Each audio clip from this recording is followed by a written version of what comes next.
இன்றைக்கி கடவுள் நம்மளுக்கு கொடுத்துருக்க வசனம் ஆமோஸின் புத்தகம் 9:15. அவர்களை அவர்கள் தேசத்திலே நாட்டுவேன், நான் அவர்களுக்கு கொடுத்த தேசத்திலிருந்து அவர்கள் இனி பிடுங்கப்படுவதில்லை என்று உன் தேவனாகிய கர்த்தர் சொல்லுகிறார் என்றார்.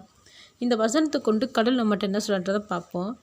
நிறைய பேர் கடன் பிரச்சனையினால் இல்லை வேறு அவமானத்தினால பிரச்சனையினால் அசிங்கப்பட்டு சொந்த ஊரை விட்டுட்டு வேறு ஊருக்கு போவாங்க. அப்படி அவங்க போனாலும் நாம் வாழ்ந்த இடத்தை மறக்கவே முடியாது. திரும்பவும் நம்மளோட சொந்த ஊருக்கு போகணும்னு ஆசை இருந்தாலும் நாம் பட்ட அவமானத்தினால பிரச்சனையினால் போக முடியாத சூழ்நிலையில் இருப்பாங்க. மறுபடியும் நம்மளோட சொந்த ஊருக்கு போகணும்னா நாம் பட்ட அவமானத்தை சரி செஞ்சு ராஜா மாதிரி நம்ம வாழ்கிறோம்னு எல்லாருக்கும் தெரியணும். அப்படி நம்மளை வாழ வைக்கிறதுக்கு கடவுள் இன்றைக்கி ஆயத்தமாக இருக்காருன்னு இந்த வசனத்து மூலிமா நம்மகிட்ட பேசுகிறாரு.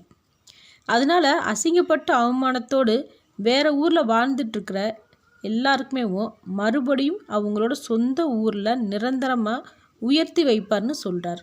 ஆமேன்.